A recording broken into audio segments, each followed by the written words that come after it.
Hi, this is Robert Florio, principal at Hollins High School. I want to welcome you to our school. Thank you for being here for this Superintendent Listen and Learn session. We are glad that you are here and hope that this evening will be enjoyable as it is informative.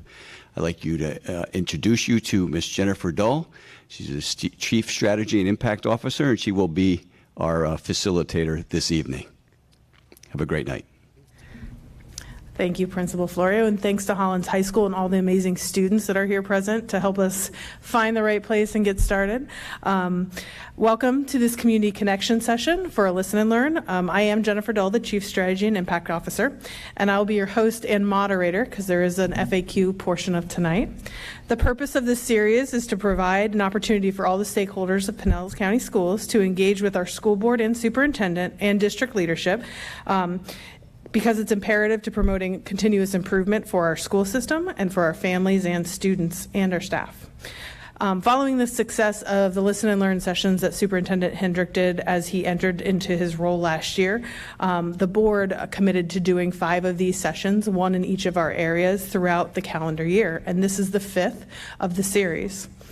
Hosting our sessions by area or zone allowed the school board and superintendent and district staff who serve those schools to be present and hear directly from those stakeholders.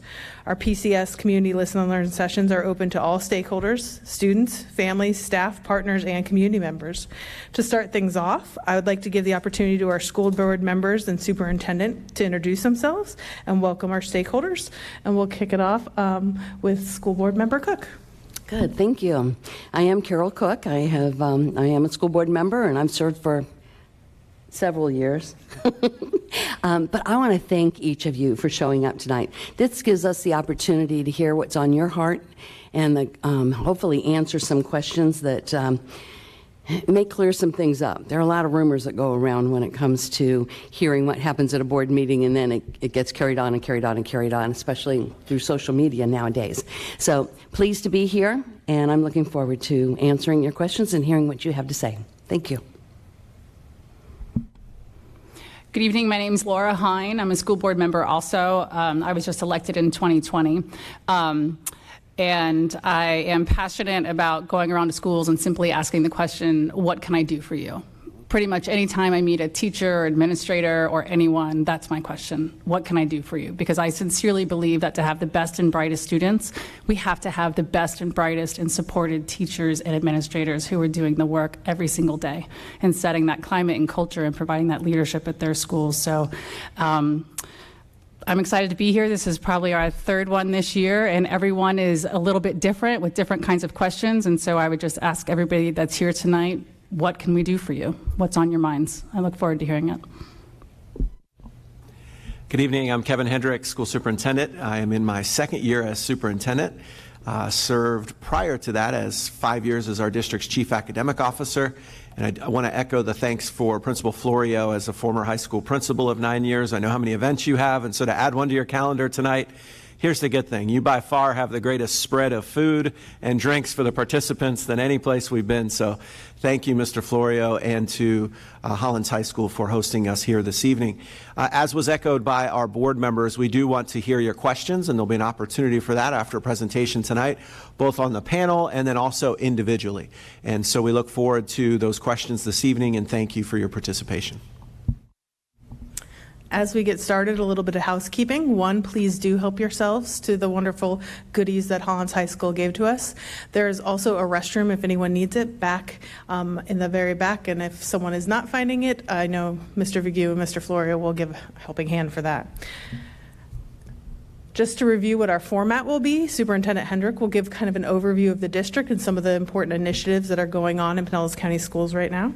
And then we'll go to a 30-minute question and answer. So at every one of your tables, you have index cards and questions. You can feel free to write them out. Staff is around and we'll come and pick them up.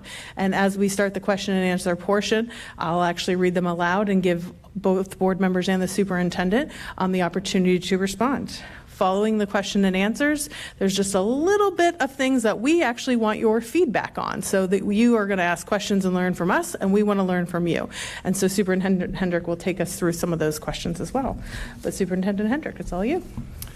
Thank you. So I'm going to give a brief overview of kind of a high level of what's been happening in the district the last 6 months or so, and a little bit of a preview of things to come. So our board operates under a vision and mission, vision of 100% student success, mission of preparing each and every student for college, career, and life. And in doing so, one of the things I've done as superintendent is to focus our employees, our 14,000 employees, around our core values. And you can see the 6 core values on the screen. We've spent a lot of time recognizing our employees when they demonstrate those core values and reminding ourselves of how we should act as a school system as we carry out that mission and vision. So tonight I'll start with some academic excellence and some good news and data from the last 6 months or so. So anybody who knows education in the state of Florida knows that in the last year we had a new set of standards, the benchmarks for excellent student thinking, or BEST standards, and with those came a new statewide assessment called the FAST, or Florida Assessment for Student Thinking. And that FAST assessment is now taken 3 times a year as a progress monitoring test. And good news from last year is that that was implemented statewide really with very little difficulty by school districts in terms of technology issues, reporting issues. Parents are now getting those scores back and students are getting those scores back within 24 hours, which is a huge improvement over waiting until the summer months to get a paper score report. But in that, we also do not receive school grades like we're typically receive. And so normally in the summertime, we receive school grades and a district grade. But when you transition from one set of assessments to the next, there's not that opportunity. In fact, we still don't have those baseline grades. We expect them here in the next month. But what you can do during that time period is take a look and see how did you compare against other districts in the state. When the state transitions from one set of standards to the next, it uses the same percentage of students who are proficient from the old standards to the new standards. So if 50% of students were proficient in 3rd grade reading last year on the old standards, then under the new standards, regardless of how well students do or don't do, 50% of students will be proficient under those new standards. So in order to improve as a district or an individual school, you have to actually do better than other schools or districts in the state. Otherwise, if you do the same, you're just going to rank the same. Now, after this year, as we look at this school year and get grades next summer, those things will go on a pure basis in terms of achievement. But we're proud to say that last year, Pinellas County School students ranked first among the 10 largest districts in the state of Florida in math proficiency at 59%. That's grades 3 through 8. And in English language arts, we ranked 3rd among those 10 largest districts.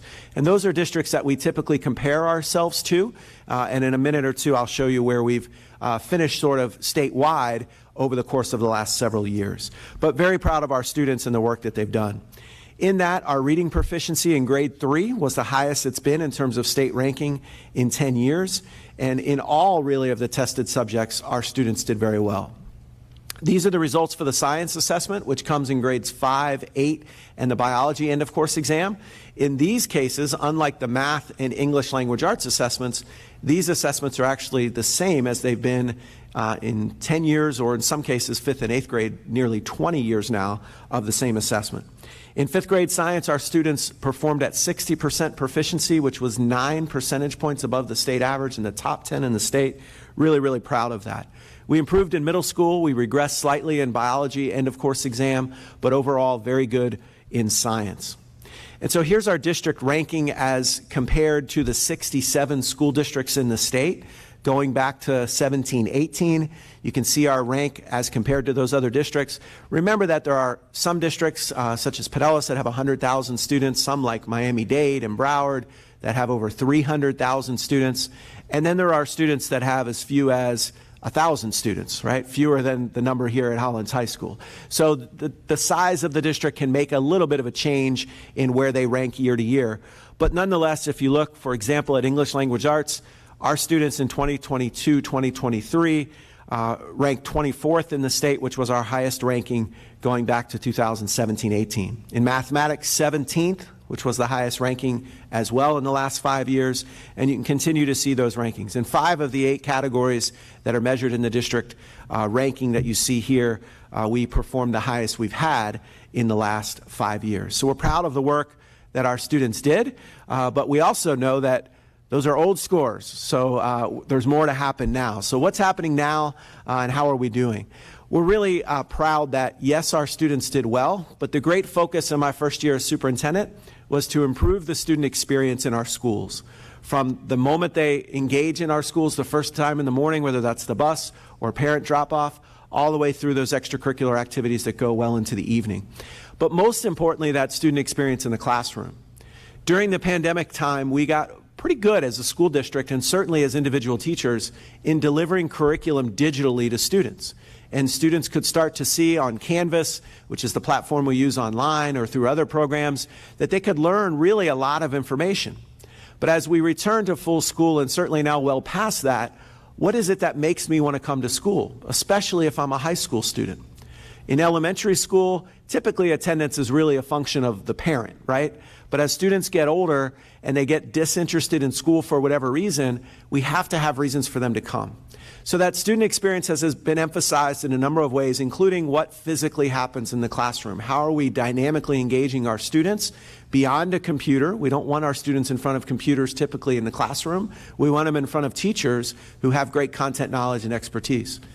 But also it includes things like field trips. It includes academic competitions, the ability for students to collaborate, but both within their school and with students from other campuses. So that was a big focus of our last school year that's carried into this year. And some highlights of that include things like our Student Leadership Summit. We hosted students from every school in the district, in elementary, middle school, high school, our special centers, and everything in between, at the University of South Florida on a series of days last year to develop leadership for students, but more importantly, for them to come back and do the same thing on their campuses. So when I did these listen and learn sessions when I became superintendent, we had a session at Melrose Elementary School. And that particular session, Melrose is a magnet for journalism. And I had a student from Melrose come up and do a student interview with me for the journalism newspaper that they do. And the student's name was Emma. And Emma said to me, you know, this is great. You have all these people here and you're talking about, this particular one was around our Bridging the Gap plan. And Emma said, when are you going to ask students what they feel? And it was like a gut punch to me, right? The students are saying, when do we get a chance? And so that's how these leadership summits were born. So in just about an hour each day, we gathered over 1,000 pieces of feedback from about 600 students across the district. And then they had a great time developing leadership skills there on campus. But the whole point of the summits was to go back to their schools and do a similar activity where they would gather feedback from the students at their school site and try to make an improvement on their campus. That might be, as the case was, changing recess or improving the school lunch we heard a lot about. But maybe it was improving a certain club at the school or athletics or whatever that might be. It was great to see our students go back and put that leadership into action. I mentioned field trips. The board has been very supportive of using some of our federal relief funds that we received during the pandemic to really enhance the student field trip experience. Because we lost almost 2 years worth of field trips, we've really put that into overdrive the last 2 years. You can see some examples of some of those there. We had students in the top left, our middle school students who took civics, visit the Capitol in Tallahassee and meet with members from the state legislature here in Pinellas County. You can see students with drones on the tall ships. Every sixth grader in our district visited the tall ships. You see the St. Pete races down there, Rays games, all kinds of field trips connected to our curriculum to get that student experience so students had a purpose for coming to school. It was connected to something they were learning. And by the way, almost always what you don't see in there, and we'll get to this later, they're not on their phones. They're actually talking to one another, which is also a point of what we're trying to do as they're in school. We've also pushed, as part of that mission of College and Career Ready, the idea of elevating excellence so that every student in our schools has the type of college counseling that they would pay for if they had all the money in the world to do so. So last year we launched and put into every one of our high schools a college and career center in partnership with a number of philanthropy partners like the Helios Education Foundation and the Pinellas Education Foundation, and put a position with the board's support in every school to continue that college counseling, not to replace our school counselors, but to give them additional support. And it's been a great help for our students. If you ask all the things that we're working on in our district strategic plan, or if we could solve one thing, it would be to have every student reading at grade level by grade 3. The data is really clear as to students becoming proficient and what that means for the rest of their academic career and the opportunities for them.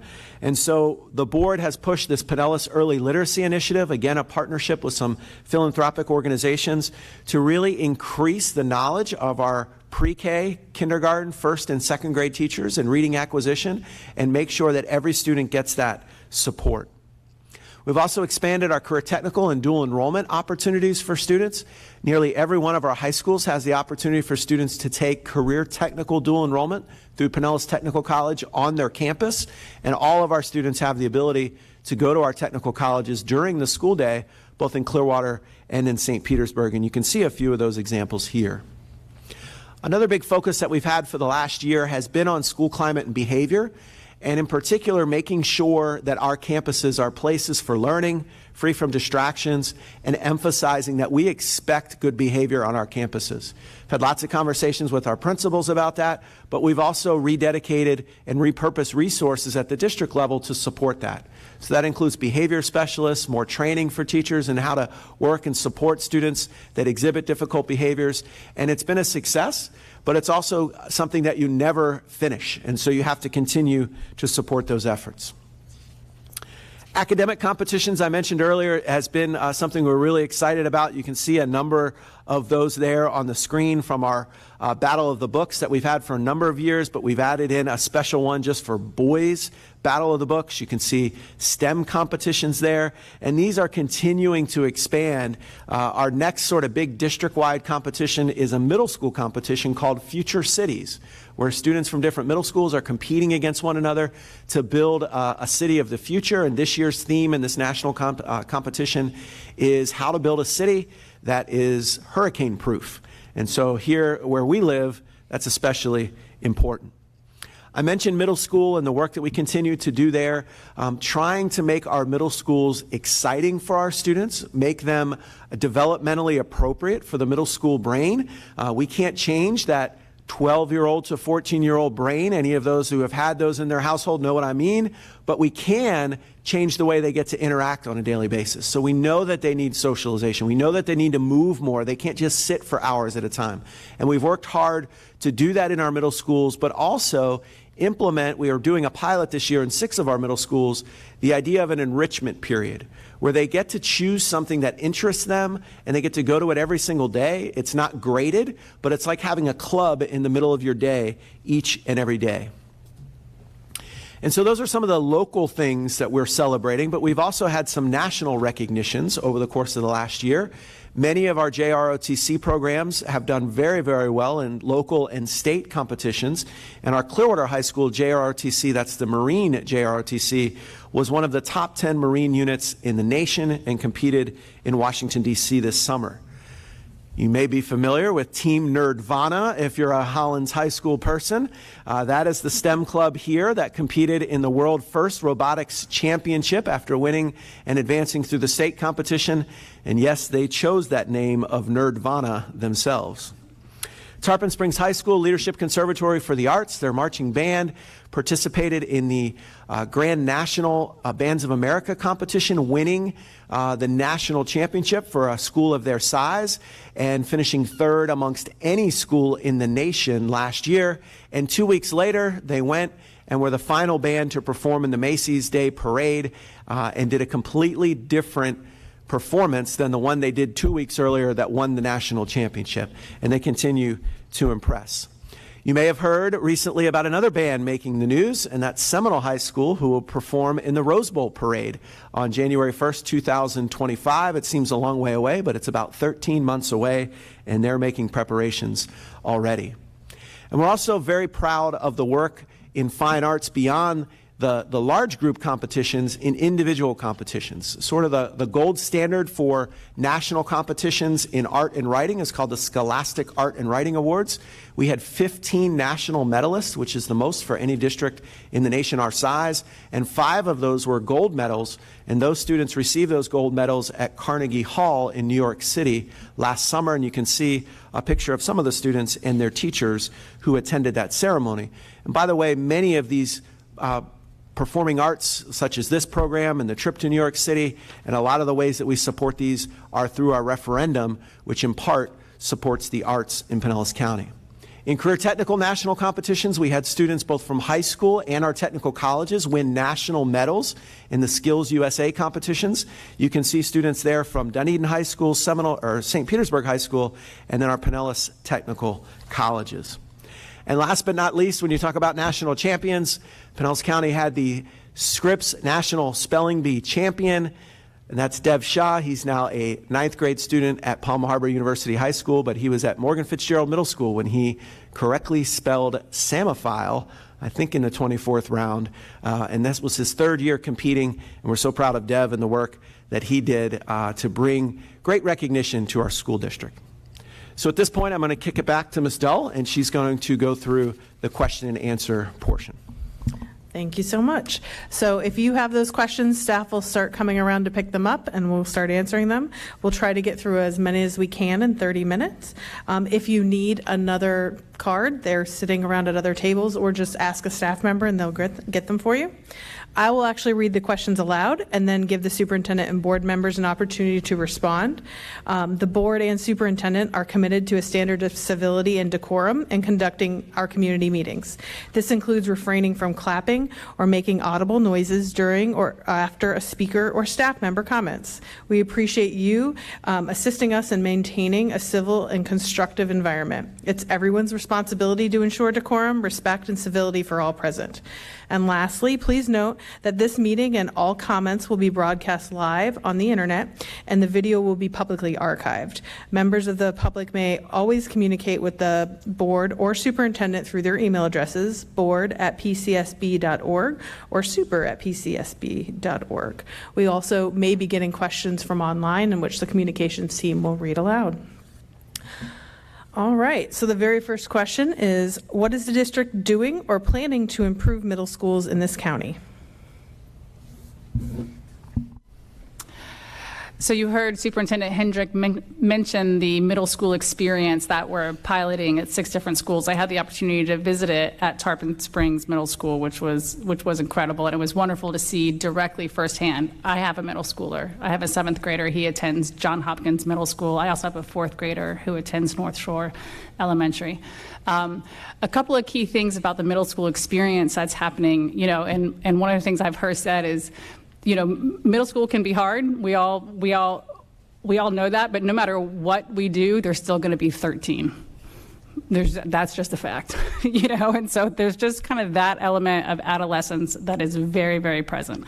But what are the things we can do in our school environment to harness that energy, to unleash that energy, and to make it fun and good for both them and the teachers? So one of the things I see that's really important is the way that it's gone to a team teaching model, and that potentially your student coming into middle school, instead of going from having one teacher in their whole elementary experience to all of a sudden having 7 teachers, that now they would go in and they would maybe have 4 teachers, because there's a team teaching model in that 6th grade year. Maybe by the time they get to 8th grade, you're back to a more flushed out schedule and teachers, and then they're ready for high school.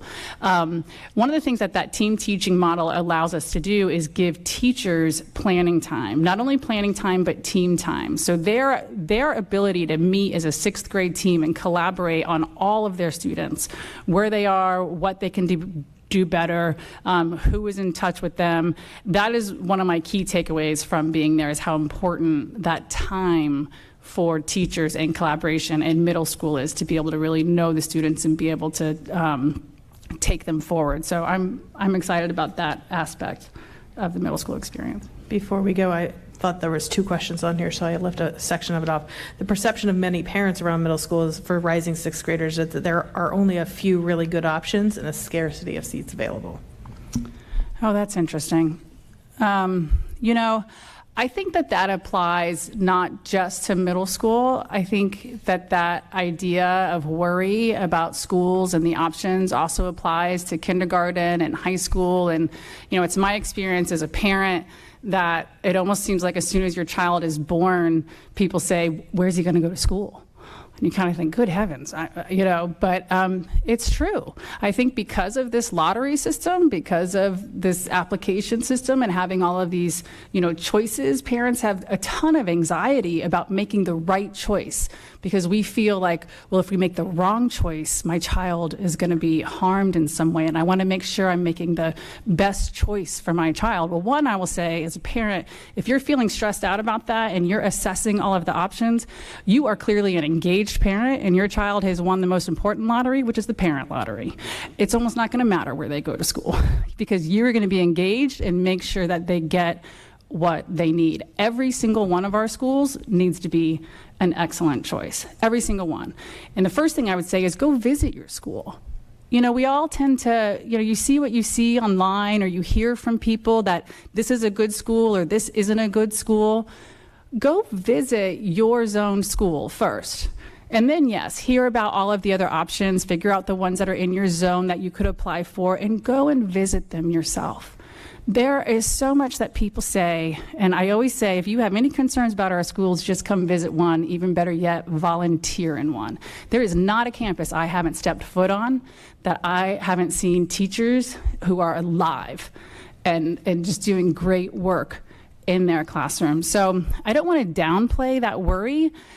So I would just say first, make sure you're visiting those middle schools that you think, oh, well, this isn't a very good middle school. Well, why? Because your friend said at work, or because that's what people say? It's like this mantra. We've got to change the mantra. So go visit, ask questions, and see what you think. But we do have a lot of great options. Like I said, my son is in 7th grade at Johns Hopkins Middle School, which I'm not sure a handful of years ago had a great reputation. It is my zone school.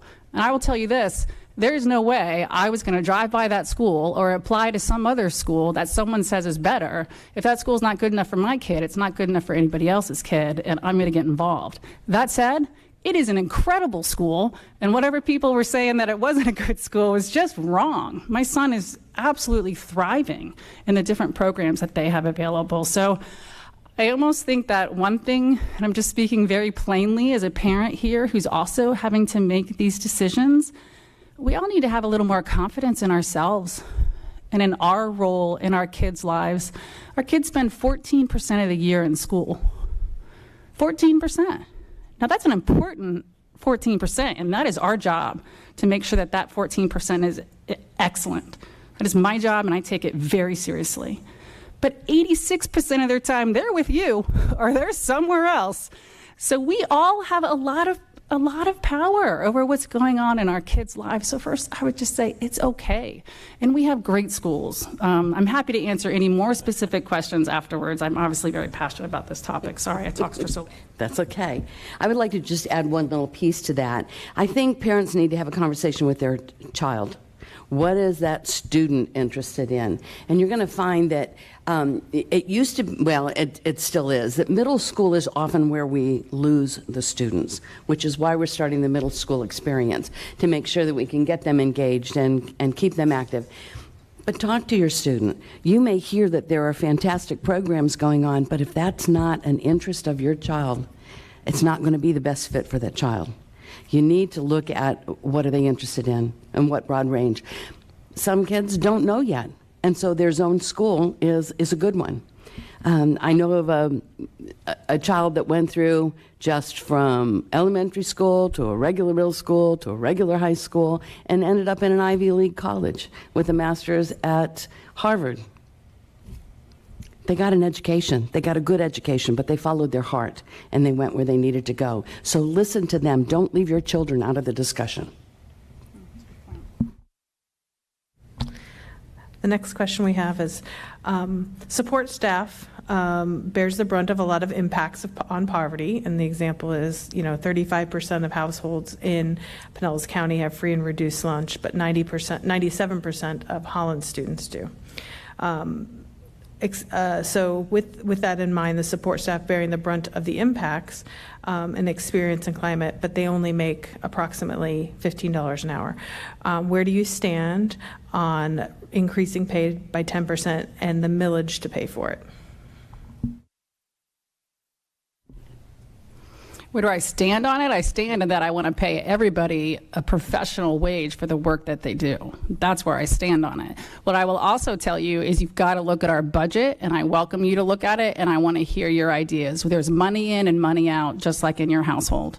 Okay, so our money in is coming from the state, and it's coming from the county, or you and me, in the form of property taxes, right? And then it comes to us, depending on that millage rate that is set. So that is our money in. We have to turn around and determine how does that money go out. 80% of the money that is out is to salaries and benefits. So is to personnel, 80%. Okay, so so think about that as 80 cents of every dollar. So we have 20 cents of every dollar left to potentially cut from to be able to increase salaries for folks. That's not a lot to cut. Now, I would like to, if you can find something, and we're looking at different budgets. We did as well as we could with teachers. I know we're looking at support staff.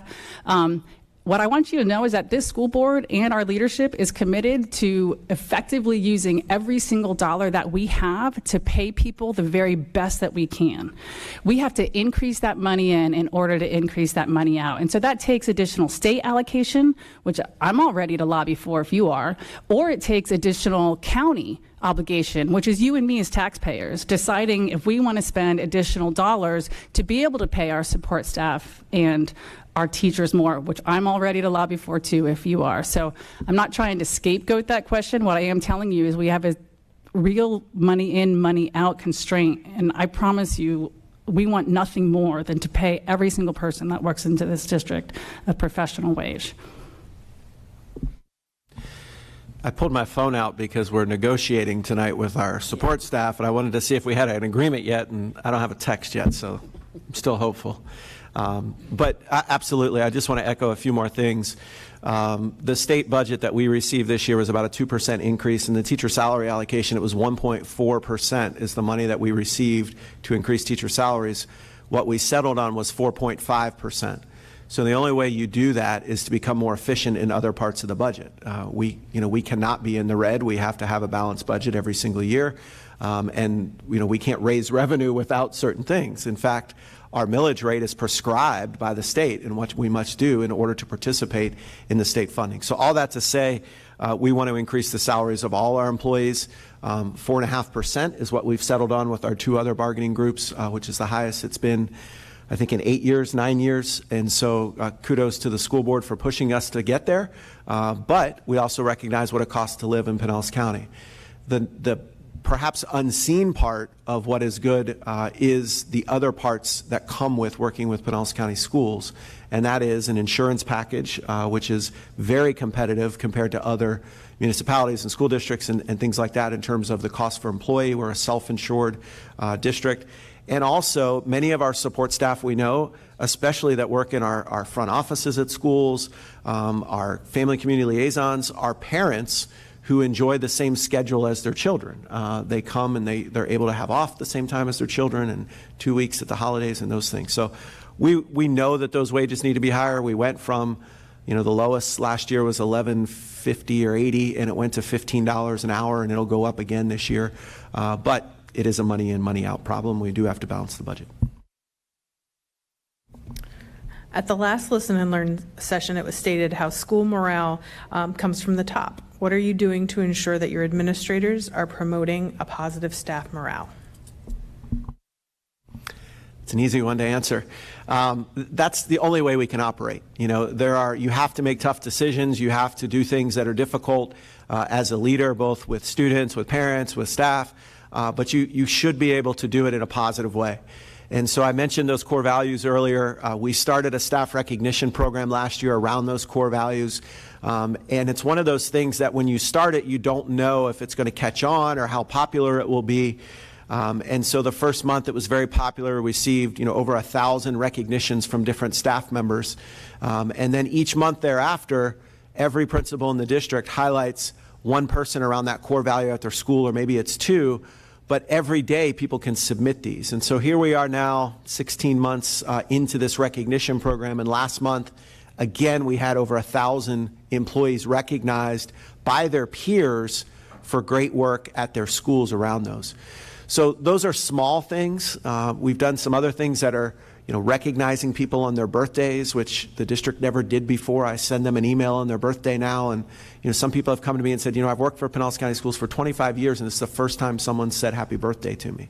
And so it's small things like that we can do, but it's also having a board that constantly promotes teachers, that constantly promotes our employees, and that is not in conflict. It doesn't mean that the board doesn't disagree on certain things. We don't always vote 7-0, but we do always come forward and solidly support our employees and solidly support student achievement. And that has not, any of those other things have not gotten in the way. And I think that's really important when you ask the question about the top, is that the board has been absolutely resolute in their support of employees and student achievement, regardless of what Tallahassee says or what the crisis of the moment is. That's been really important as well. Kind of a follow-up to that, are there ways for parents to recognize great teachers in the county, like a parent-nominated award? At this point, we don't have one, but we are here to listen.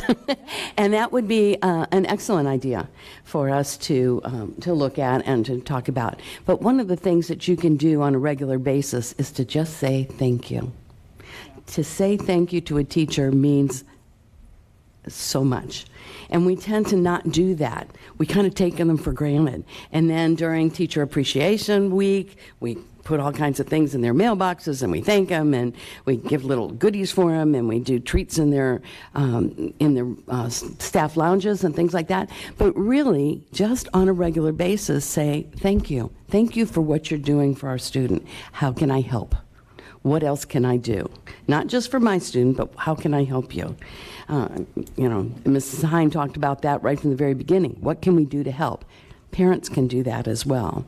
And the other side of it is our staff needs to say thank you to the parents for when they're doing things as well, and just start actually being in an area of appreciation for what everybody's doing and the roles that they play. I would just add to that, every school and every school level might have a different energy around their PTA on campus. I get really involved in schools at the elementary level through our PTA. Maybe some of you guys have as well. And that is a great place that you can build an organization that connects with your principal, connects with the leadership, and asks exactly that question: how can we best support, recognize our teachers? One of the things the teachers at the elementary school that my kids went to loved the most was we did a teachers' night out at the winter time in like December, because again, you don't wait until the end of the year. Plus it's dark in December. They've gotten through the first semester. So if you can support them a teachers' night out somewhere, that's a great thing. But I want to mention this. The very first school board meeting after I was elected, and my path to being on the school board was really through being a very engaged parent and supporting schools as teachers as much as I could. The director of high school education, Dr. Vasquez, came up to me after that meeting and she said, "It's amazing what you've done at that elementary school, but we need you. We need parents in middle school and high school." She said, "It's like when the kids are cute and little, all the parents want to be involved, and then they just disappear. Your problem, here you go." And so she said, please, as your kids grow or talk to parents, please engage even at the middle school and high school level. So here we are at a high school. But anybody who's listening or involved, if your kids are in middle school and high school, please participate still, whether it's in SAC or PTA, or ask the principal, because our teachers at those levels certainly need that support as well. I'm going to add one little piece to that. Oftentimes we think our students don't want us around when they're in middle school and high school. They do. They appreciate you being there. They don't want you walking up and hugging them and kissing them and, all the kinds of things you might do with an elementary school student. When they see you, they run up and hug you. No, but they want you there. They want to see you. They want to know that you still care about what's happening in the schools that they're attending. So it's so very important to either be be involved with PTA and volunteer in the classrooms as well. So, don't take any of that for granted. Don't think that your children don't want you there anymore. They do. All right, switching gears a little bit. What is the district doing to address bus tardiness? So the best way to have buses on time is to have bus drivers. So last year at this time, we had on a daily basis about 70 vacant bus driver positions, 70 out of 300 or so. And so on a regular basis, 230 drivers, if they all came to work that day, would show up, drive their route, then go back and pick up those other 70 routes, and then do it again for elementary school, and then do it again for middle school. As of today, through the board's action in raising salaries, but also through a whole host of efficiencies and studying transportation, we have 303 routes each day. In the morning right now, we have 308 drivers. So if every driver shows up to work every day, every route is covered. On average, about 15 to 19 to 22 drivers are absent each day, so there's still a few uncovered routes. But we have really increased the number of bus drivers that we have, and we have more bus drivers in training right now, and we'll continue to do that. So that's really the number one way. Bus on-time delivery of students this year is far exceeding last year. I get an email every night when the buses have dropped off everyone. Last year, that would embarrassingly sometimes be 7:15 before every student was dropped off from middle school, some of those with really long routes going from St. Petersburg to Tarpon and back. This year, it's almost always 6 o'clock, 6:02, 6:05, things like that. So it's dramatically improved. It's not perfect. It's not going to be perfect until we have both enough bus drivers and also, I don't know if you've noticed, but traffic can be a challenge in Pinellas. But we certainly have gotten much better. I would just mention on the bus driver side, in case you know anybody, you can do either morning route or afternoon route. You don't have to do both. And decoupling that a handful of years ago also made a big difference. And, you know, people who are retired but maybe would like to still be involved in something and, oh, I'll just do the afternoon routes or I'll just do the morning routes. And so I think that has helped a lot. So I think certainly bus drivers, but then that efficiency that Mr. Hendrick mentioned when we did the math, and it changed some people's bus stops, and it was painful. It is painful when you've been going to the same bus stop for a couple of years, and then it changes. So I just want to acknowledge that. But we're still looking for additional efficiencies when it comes to the fact that we are a large and dense county with traffic. We have to continue to look at the efficiencies, the stops, and how we can reduce those number of routes as much as we can to make that on-time percentage. We've tried to have students be self-sufficient and responsible in our classrooms, but a huge struggle is having parents show the same traits. What suggestions do you have to help parents build their own self-sufficiency?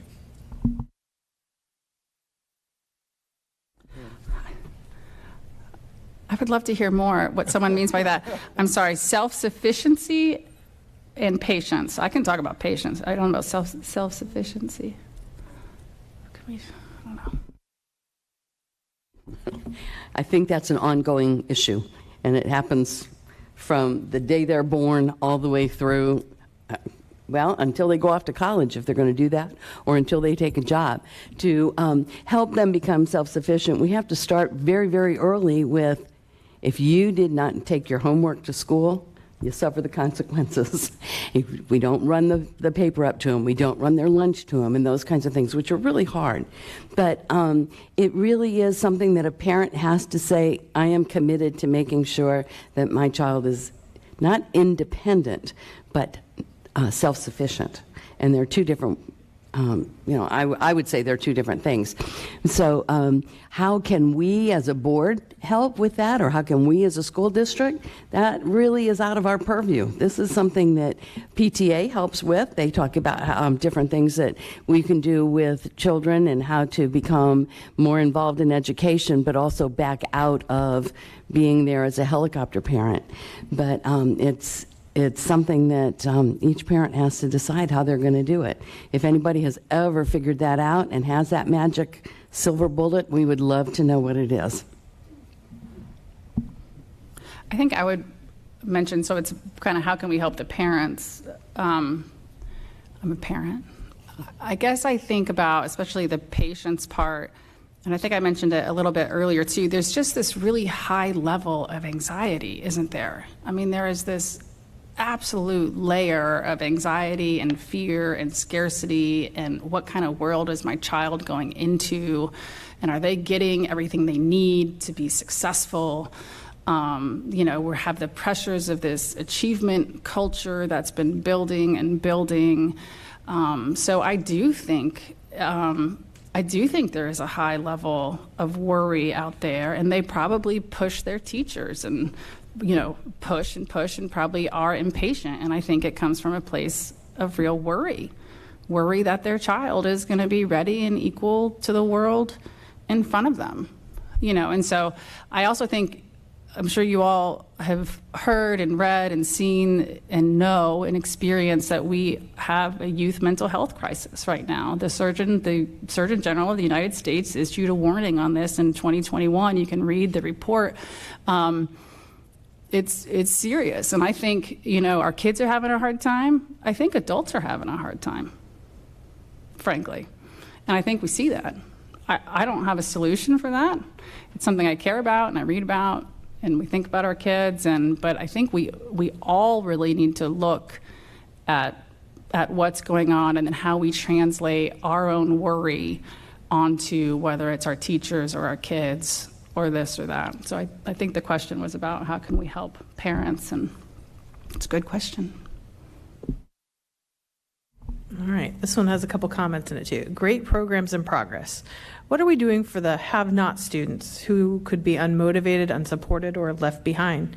Do we have any programs to identify and create programs, maybe even one-to-one programs for them? We do. Every school principal can tell you the students who are sort of described on that question.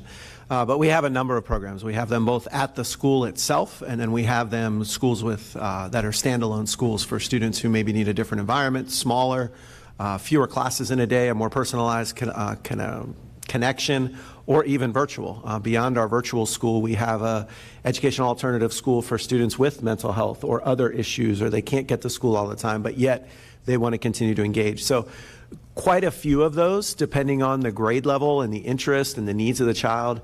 Those are kind of varied, but the one closest to here really is Lehman Innovation Academy, a 6 through 12 school, very personalized, small, 4 career technical programs.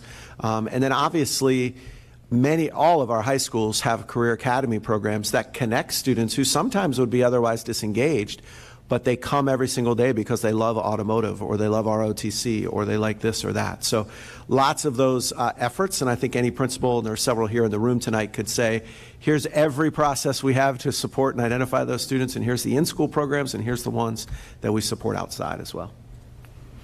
In addition to that, we have the Summer Bridge program so that they don't fall behind during the summertime and move forward, but also working with our before and after care and making sure that they're helping the children with their homework, and they're also doing some tutoring and those kinds of things with them, so that the wraparound services are looking at all of the needs of those students. And as the superintendent said, every principal can identify each child, where they are and what they're doing.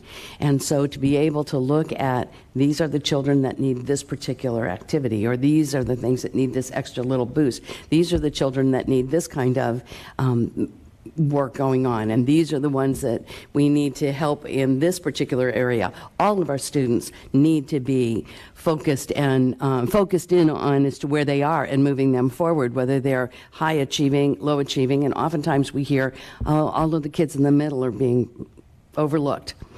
We're looking at every single child. Every teacher knows exactly where their children are, and they are working with every single child, no matter what level. So it's not just what the school district is doing and what schools and different opportunities they have. It's what are we having help with the community as well. All right, we have about 5 more minutes of this section left, so I'm going to get through as many as we can. This question is, I've heard that the board is changing the process for evaluating book challenges, taking the process out of the school and moving directly to the school board. The committee of each challenge will include 3 parents whose students have access to the materials in question. How will those parents be selected? I would like to address first what is happening with that. For years, we have had in place policies and practices as to how parents can address a book should they not want their child to read it. That has been in place forever. I think some of the confusion came about this year is we put that in place along with what the legislature said was supposed to happen. We did that. Then the Department of Education had not come out. We were supposed to implement it in July 1st. They didn't come out with what their expectations, we'll call it expectations. And the state board also, as they met, tweaked it and changed it a little bit. So it looked like we were kind of confused as to what we were doing. What we were doing was tweaking it each time. The board is not the group that will have the final say. We have a process in place. It will happen in the school where the challenge has happened, and the parents and everybody, and I'll let the superintendent speak to how they're going to be chosen, but that happens in the school. But the one thing I want to say is if you want to challenge a book, challenge it. If you want it taken out, don't come to the school board and say, here's what the book is, this is what we're going to read. That's not a challenge. A challenge is filling it out, and then once it's challenged, we'll go through the process that has been put in place. So I think the question, how will those parents be chosen? It hasn't been taken away from the schools. So the answer is no, we haven't taken the process away from the schools. What we've done is let the district facilitate the process and then let that process apply across the district. And we learned that lesson from basically some challenges where somebody would challenge at 7, 8, 10 different schools, and then we have 10 schools all doing this process all at once. And frankly, it was wasting their time, to be honest, on some ridiculous challenges. So rather than doing that, we said the district will facilitate it. We will have teachers from the affected school or schools. We will have parents from the affected school or schools. They will make the decision, and then it will apply across the district. Specifically, how will the parents be chosen? The same way they were chosen on previous committees. We would reach out if it was here at Hollins High School. I'd say, Mr. Florio, we need 3 parents whose children are in 10th grade, and could you connect us with the parents who have been most interested in this at your school, either through your SAC, your PTA, or involved in some other way. And the policy allows for the district to accept those from Mr. Florio, and we would want them to be diverse. We don't want them to be all one person or one, we want it to be a representative sample. But that's always been the case in any of these. There's been some discretion on the part of the principal or principals. So if it was at multiple schools, we might have one from Hollins, one from St. Pete High, and one from Northeast, and we would ask those principals to supply those. Are we lobbying our congressional delegation to fund additional JROTC units in our high schools? We are not, and here's why. Because they don't fund them. It comes through the military branches. So you have to lobby the military branches and get congressional delegation to ask for those units. And then once you are granted those units, it's a simple numbers game. So you either have students in the units or you don't. The more students you have, the more instructors you receive. We have an agreement with the military. They pay half the salary. The school district pays the other half. When I was principal at Northeast High School, I asked for an Army ROTC unit. It was probably 2008. It arrived in 2018. So it happens. It just doesn't always happen right away. But I think I see Mr. Vigu here when he was principal at Boca Ciega High School. At one point, I think he had 5 instructors in his ROTC unit because he had about 350 students in the program. So it's just simply based on how many students are in the program determines how many instructors there are. So my child is doing too much homework in front of a screen. Is there a plan to reduce the reliance on screens and phones?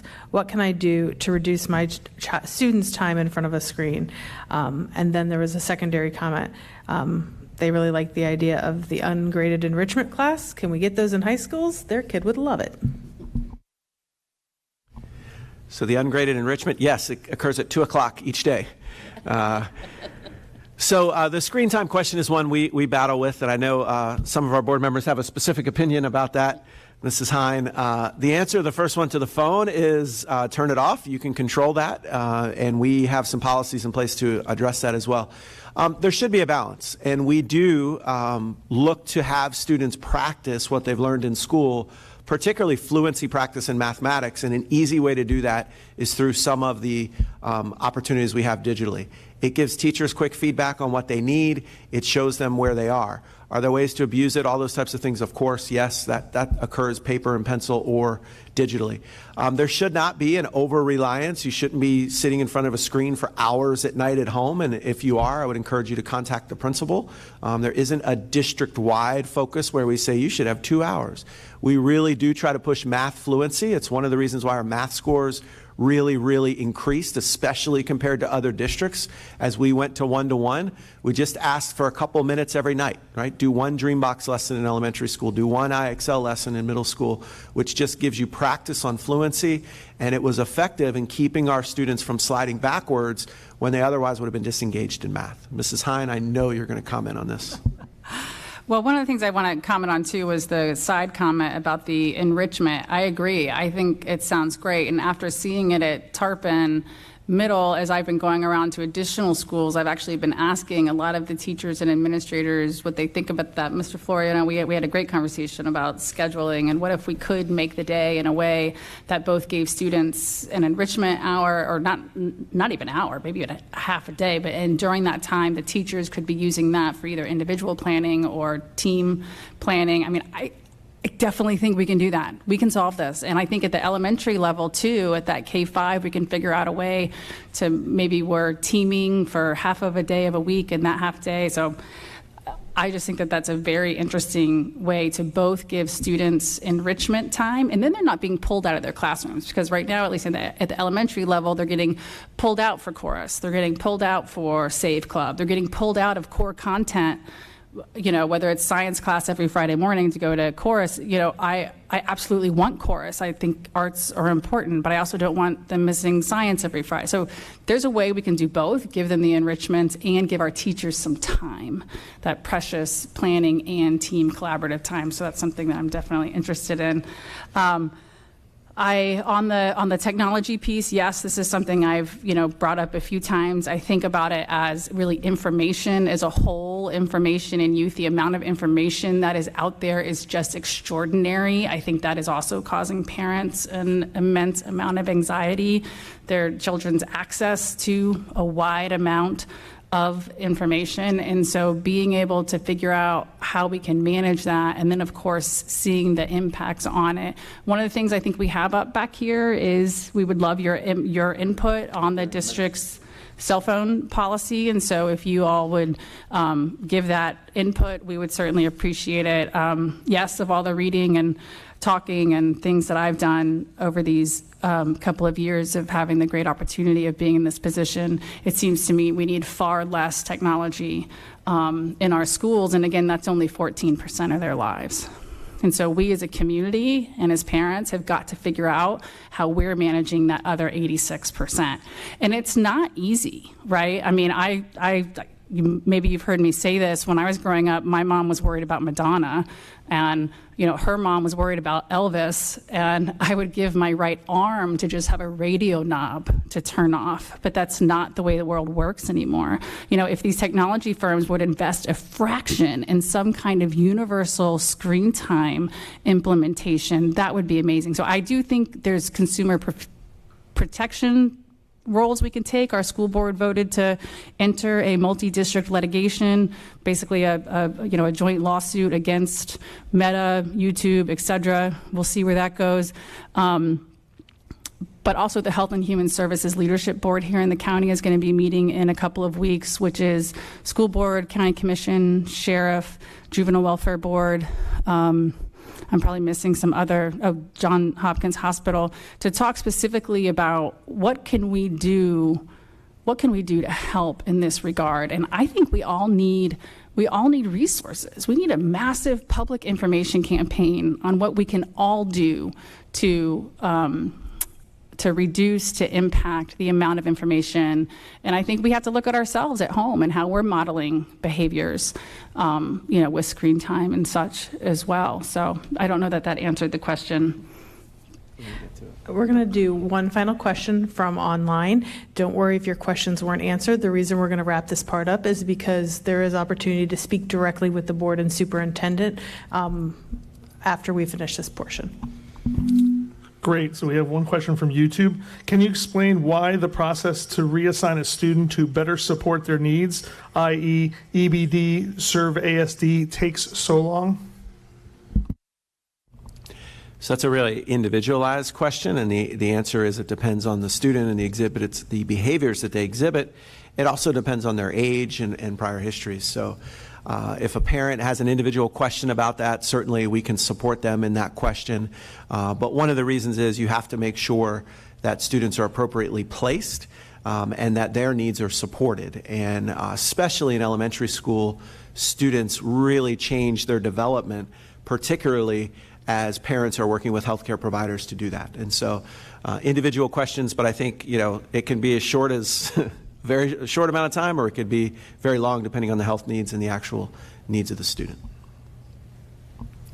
So those are our questions. Again, the superintendent and the board will be here to speak one-on-one or in small groups after this next part where we need your feedback. So just going to share a few new things in the district and then ask for your feedback on one of the questions on cell phones. So in September, our board approved a new district strategic plan with 6 strategic priorities that you see on the screen. And those priorities help to guide the work of the school district over the next 3 years. And in those, there are 16 specific goals, many of those which were discussed tonight in terms of innovation and middle schools and transportation and how do we work to support staff recognition and the staff experience. So you can see those. These are on our district website.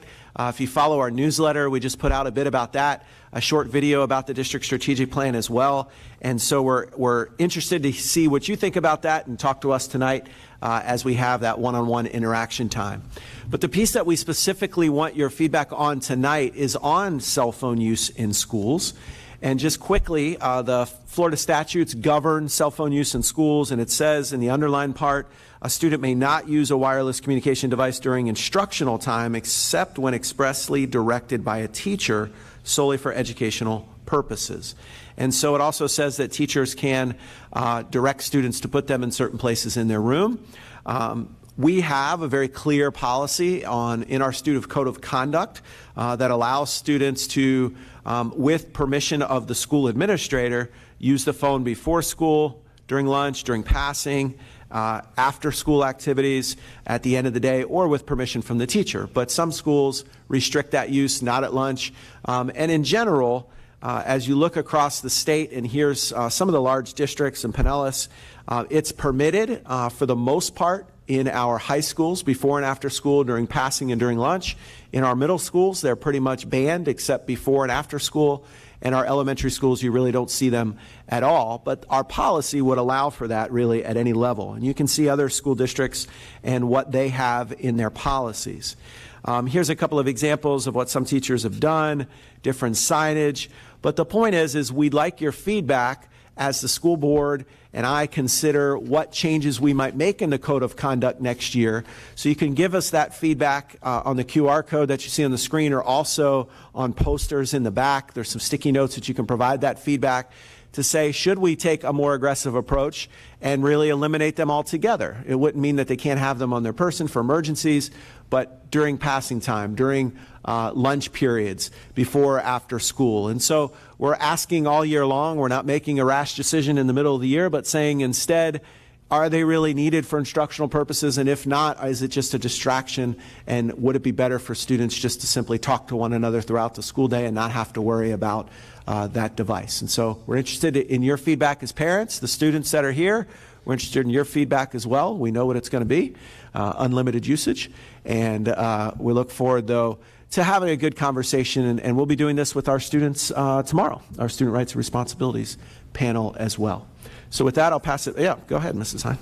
I just want to clarify a little bit there. So the idea is, do we kind of keep it as it is, where individual schools decide, and they could have it during passing time, during lunch, teachers decide in their classroom, or do we go to a more universal decision of often in their pack from first bell to last bell? So it's not that they can't have it in school. So if there were an emergency or something and they needed to take it out, turn it on, and call you, they can certainly do that. But on a regular given day, so at my son's middle school, it is a no phone school, period. And I love that, and it works. it works. You know, yes, they have to go around and they have to tell kids to put their phones away here and there, but once you set that tone, it works, and it's often in their pack all day long. And from what I read in the experience of this across the country, places that have done it, at first it's really painful. You know, the kids are used to them. They're highly connected to them, especially after COVID. I think parents are too, highly connected. Parents are used to being able to be in touch with their kids all day long. I have an idea, don't text your kid while they're at school, okay? Can we all agree that that's not a good idea? So from what I read, teenagers at first freak out when you tell them they can't have their phone, and they hate the policy, and it's frustrating. And then after a couple of months, especially a few months, they're grateful. They're relieved that for 7 hours a day, 6 or 7 hours a day, they don't have to think about it. They don't have to check it. They don't have to see who said what about this, or if their mom texted them, or whatever else it is. They're just relieved. And so I'm curious. I'm curious what people think about the idea of having it often in your pack from first bow to last bow. All right, I want to thank everyone, the board, Superintendent Hendrick, everyone here tonight from present and online. Please, we definitely want your feedback, and we'll be around for the next about half hour to answer more questions individually. Thank you.